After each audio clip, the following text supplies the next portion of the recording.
Assalamualaikum warahmatullahi wabarakatuh dan selamat sejahtera. Saya Puan Hushaniza Abdul Rahman daripada SMK Bandar Baru Seri Petaling. Pada hari ini saya akan mengajar tajuk reka bentuk makanan tingkatan 2. Baik, kita lihat dahulu objektif pada hari ini. Okey, murid boleh mentakrif reka bentuk makanan, menjelaskan kepentingan reka bentuk makanan. Baik, apa yang dimaksudkan dengan reka bentuk? Ialah pengetahuan tentang penghasilan idea secara terancang untuk menghasilkan sesuatu produk. Produk yang dihasilkan mesti mempunyai nilai estetika, fungsi, keupayaan pembuatan dan kebolehpasaran. Baik, apa maksud makanan? Makanan ialah sesuatu bahan yang boleh dimakan dalam bentuk pepejal atau cecair, dihasilkan daripada haiwan atau tumbuhan.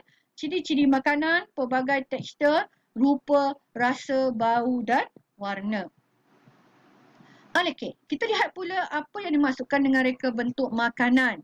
Aktiviti merealisasikan idea kepada bentuk makanan yang melibatkan inovasi dan kreativiti. Jadi keyword dia ialah inovasi dan kreativiti, ya. Baik, faktor yang mempengaruhi reka bentuk makanan, permintaan, budaya, sosial, tempat, cara hidup masyarakat mengikut trend. Okey, saya bagi contoh di sini. Okey, contohnya kuih pau. Okey, kuih pau yang pertama itu adalah kuih pau yang biasa kita lihat. Okey, yang kedua itu adalah trend yang terkini. Okey, di mana diubah suai daripada pau yang asal. Okey, contoh lain ialah kuih apam. Ya, kuih apam yang pertama itu adalah biasa kita lihat ataupun yang dulu-dulu yang kita biasa makan macam itulah. Okey, tapi sekarang telah diubah suai mengikut trend, kita namakan sebagai apam polka dot. Dan yang ketiga juga, okey, dia ubah suai mengikut reka bentuk yang terkini, okey, dalam bentuk bunga dan warna yang lebih menarik. Baik. Ada 4 aspek reka bentuk makanan. Yang pertama, proses kaedah dan ruang tempat produk diproses, diedarkan dan digunakan.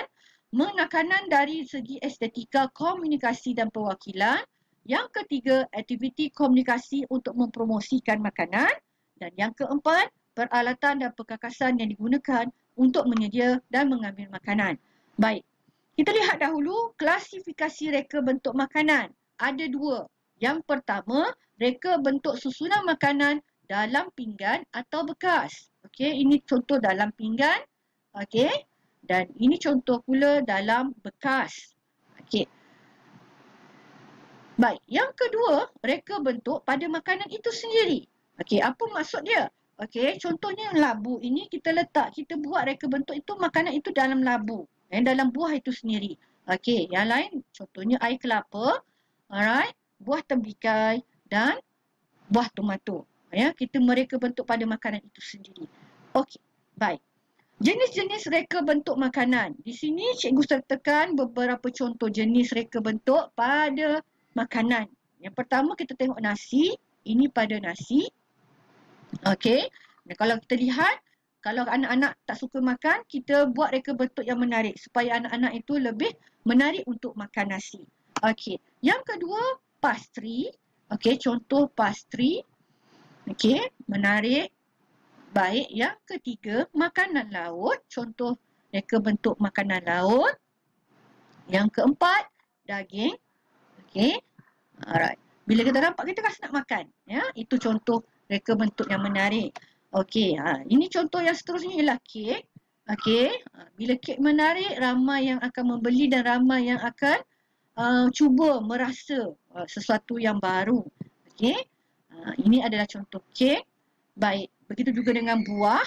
Okey, mereka bentuk pada buah, kita boleh buat gambar rama-rama. Okey, gambar binatang yang lain, bentuk geometri dan sebagainya. Okey. Baik. Sekarang cikgu akan terangkan pula bagaimana pentingnya reka bentuk makanan. Ya, kenapa pentingnya reka bentuk makanan? Yang pertama, kebebasan memilih kepada pengguna. Okey, bila kita rasa kita ada reka bentuk yang menarik, pengguna bebas untuk memilih mengikut cita rasa. Dan ini juga adalah perubahan gaya hidup dan pendapatan pengguna. Okey, baik. Yang kedua, menzahirkan nilai estetika. Ia memberi nilai tambah kepada sesuatu produk berpotensi tinggi untuk dipasarkan dan berkualiti tinggi.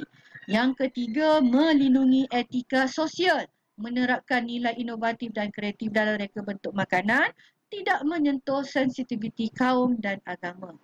Yang keempat, memberikan faedah kepada pengusaha. Okey, dengan adanya reka bentuk makanan, okey, memberi peluang kepada pengusaha untuk berniaga sesuatu produk dan dia meluaskan lagi peluang perniagaan. Baik.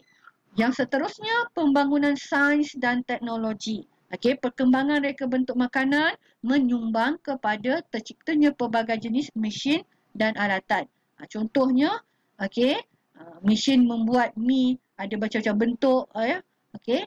Ataupun ini yang diberi contoh ni adalah mesin membuat mi. Okey. Baik. Yang seterusnya adalah kepelbagaian etika budaya. Okey. Kepelbagaian budaya boleh jadikan sumber idea untuk menghasilkan makanan yang menarik, mempromosikan budaya masing-masing melalui reka bentuk makanan. Baik, itu contohnya.